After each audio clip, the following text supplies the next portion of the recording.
Magandang araw sa inyo mga tagapakinig. Ang kwentong ito ay tungkol sa aking karanasan tungkol sa maranhig noong nagbakasyon ako sa lugar ng aking Lolo Fidel sa Kiamba sa South Cotabato.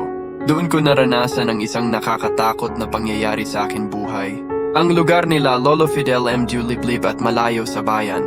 Sa aking pananatili sa lugar ng aking lolo, isang kababayan nila Lolo Fidel ang namatay daw dahil sa katandaan. Nakatira sa maliit na kubo at solo lang ito sa buhay. Lumipas ang mga araw at ito ay nilibing na. Ngunit nagtataka ako isang gabi bakit pagdaan ko sa kubo ng namatay na matanda.